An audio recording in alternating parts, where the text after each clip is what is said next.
Ah man, Marvel striking back at DC. You know that's what this is. Since DC's dropping trailers for Wonder Woman and Justice League, Marvel's like, hey, we need to remind everyone who the king of comic book movies is. So we got a new Guardians of the Galaxy Volume 2 trailer not too long ago, and now we have our new trailer for Spider-Man Homecoming. And yeah, the movie still looks pretty damn good. Trailer starts out Spider-Man's having a good old time being Spider-Man, swinging through the city, saying hello to people. He's living his life in high school, but he's being Spider-Man under the mentorship of Tony Stark. And we really see a lot of that in this trailer. I like that we get more of that scene where they're sitting in the back of the car. Tony Stark is all like, can't you just be a friendly neighborhood Spider-Man? I'm like, nice job.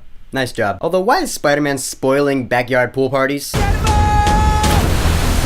Is it like some sort of party that like the popular jock dude in high school is having and he didn't invite Peter Parker because he thinks he's a dweeb? So Peter Parker's just gonna go as Spider-Man and splash everyone with their water. Take that, you fucking bully. But anyways, his best friend Ned Leeds finds out he's Spider-Man just like we saw in the last trailer. So it looks like they had their thing going on. We're like, oh, we both know that he's Spider-Man and we're just gonna keep this a secret between ourselves. Ned's like, can he summon an army of spiders? I was like, is that a Batman reference? And he goes, do you know that guy too? And it shows this video of Captain America himself giving like the fitness training video. I was like, when did Steve Rogers have time to shoot a fitness training video for high schools? Probably some years ago, because the outfit he's wearing there is the outfit from the Avengers movie, the first one. I just find that really weird. Notice when you see them in gym class, you see Michelle up there in the corner reading a book. I wonder who noticed that. And I wanted to see more of her in this trailer because she's Zendaya and I really like Zendaya, but we don't really get to see her at all in this trailer. That's a bummer. Maybe in the next one. Then it gets to the Vulture, Adrian Toomes played by Michael Keaton. I don't know what his deal is. I remember reading Michael Keaton saying something like, the MCU features a lot of normal dudes who become superheroes now, so now I think it's pretty cool that there are a lot of normal dudes who become supervillains now. Something to that effect. And it looks like Shocker and Childish Gambino are accomplices of the Vulture. They're like his goons or something. I don't know. My favorite scene in this trailer though comes when Spider-Man's trying to save that ship like the end of the first trailer showed us, and then Iron Man flies in to save the day, and then Tony Stark is like, dude, what the hell are you doing? What if someone had died? First of all, the way Tony Stark comes out of that suit, that's always cool. But he's like, dude, you're being irresponsible with that suit. I'm gonna need it back. You're not ready for it. Peter's like, I'm nothing without this suit. And the best line is where Tony Stark responds, if you're nothing without this suit, then you shouldn't have it. I was like, that's pretty wise coming from Tony Stark, but he's absolutely right. The suit is making the man at this point, but it should be the man who makes the suit. Tony Stark learned that himself in Iron Man 3. So now he's trying to pass that wisdom on to Peter Parker. I like continuity like that. And it looks like Tony Stark really does take that Spider-Man suit away. Because after that, we see Spider-Man fighting the Vulture in that original like onesie suit that he had before Tony Stark gave him the Spider-Man suit. So I think that's what happens. He has to give up his actual Spider-Man suit and he gets his old onesie suit and he fights the Vulture alone with that. And then I thought to myself, is this trailer showing too much here? Like, is this the entire movie? Peter Parker's in high school, he's living his life as Spider-Man, he gets a little too carried away, and so Tony Stark takes away the suit, and he has to fight the Vulture, so he gets his old suit, and he fights Vulture in his old suit, and then Tony Stark will give back the actual Spider-Man suit. I hope that's not the case, because we have already had a Spider-Man movie spoiled to us by the trailers before. I'd really hate for that to happen again. There are some things in this trailer that I would rather they save for the movie, like we see Liz Allen and Peter Parker like kissing at a school dance, probably the homecoming dance. I was like, oh, okay, so they end up kissing. Good to know. By the way, today is that actress's birthday. Happy birthday, Laura Harrier. You're really cute. So all in all, this trailer was alright. I gotta admit, I like the Justice League trailer more. But I'm still hyped as hell for this movie because it's a freaking Spider-Man movie, and I want to see where Peter Parker goes in the Marvel Cinematic Universe. So Spider-Man Homecoming trailer 2. Have you watched it? What did you think about it? Whatever you think, go ahead and leave a comment. And